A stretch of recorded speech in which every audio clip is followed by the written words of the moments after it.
पाकिस्तान का लाहौर उसके सबसे पुराने और सबसे अहम शहरों में से एक है। पाकिस्तान की राजनीति और सेना दोनों का ये केंद्र है।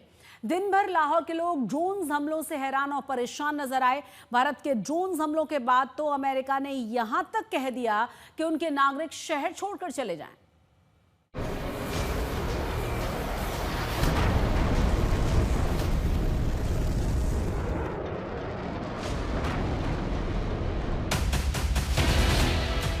पाकिस्तान को शुरू से ही पता था कि भारत से भिड़ना मतलब अपनी शामत बुलाना होगा। जिहादी जनरल ने पहलगाम में हमला करवाने का जोखिम लिया और सारी दुनिया के सामने पाकिस्तानी सेना की बेइज्जती हो गई। पाकिस्तान के लोग ही कहने लगे कि जिहादी मुनीर तुमसे हो नहीं पाएगा। तो पाकिस्तान के लोगों ने पंजाब के अंदर सटीक हमलों के बाद ही ये कहना शुरू कर दिया कि उनकी सेना आम लोगों के घर छोड़िए अपने सैन्य ठिकानों को नहीं बचा पाएगी। दिलचस्प बात यह है कि पाकिस्तान की सेना को लेकर वहीं के लोगों का अंदाजा सही निकला। पाकिस्तान के कई शहरों में हुए ड्रोन अटैक ने सारे मुल्क को परेशान कर दिया, उन सवालों को गहरा कर दिया जो हर पाकिस्तानी अब जिहादी जनरल मुनीर से पूछना चाहता है। पाकिस्तान की जनता आसिम मुनीर को खोज रही है। वो पूछना चाहती है कि उनके खून पसीने की जिस कमाई पर पाकिस्तानी जनरल ऐश कर रहे हैं, जिस भारत से सुरक्षा के नाम पर अय्याशी होती है, वो भारत की मिसाइल छोड़िए ड्रोन तक क्यों नहीं रोक सके। ये लाहौर में ड्रोन हमले से मचे हड़कंप की तस्वीर है। लोग हैरान हैं कि ड्रोन से अचानक धमाके कैसे होने लगे। लाहौर में पाकिस्तान की सेना की कमजोरी की नुमाइश ड्रोन हमले ने कर दी है। तमाशा देखने के लिए सारा पाकिस्तान सड़क पर आ गया है।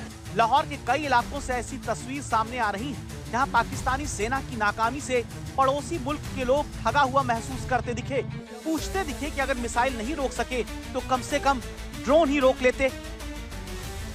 पाकिस्तान की सेना ने जो सच नहीं कबूला, वो बात पाकिस्तान के लोग खुलेआम कह रहे हैं कि भारत ने घर में घुसकर मारा है। ऐसा इसलिए हुआ क्योंकि पाकिस्तान की सेना नालायक साबित हुई, जिसके बाद पाकिस्तान के लोग जिहादी जनरल से कहने लगे कि कम से कम भारत से ही सीख लो।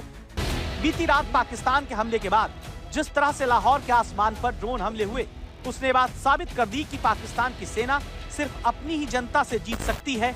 जंग में लड़ना उसकी क्षमता से बाहर है।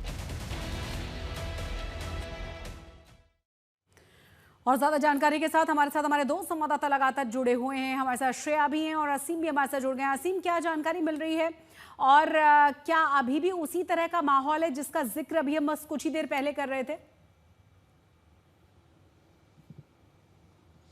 जी हाँ, अमृतसर में पूरा ब्लैकआउट है। हम इस वक्त इंडोर से कर रहे हैं क्योंकि बाहर पूरा ब्लैकआउट है और इसको लेकर कई बार स्ट्रिक्ट गाइडलाइंस हैं कि आप लाइट ना जगाएं क्योंकि हालात वैसे हैं और बॉर्डर पे हाइटेंड टेंशन भी है और उसके साथ अलर्टनेस भी है क्योंकि कल रात को मिसएडवेंचर किया पाकिस्तान ने, जिस तरह जम्मू के ऊपर, पठानकोट के ऊपर, जालंधर के ऊपर स्ट्राइक्स करने की कोशिश की, लेकिन उसको इंटरसेप्ट किया गया क्योंकि इंडिया का बहुत ही स्ट्रॉन्ग एयर डिफेंस सिस्टम था।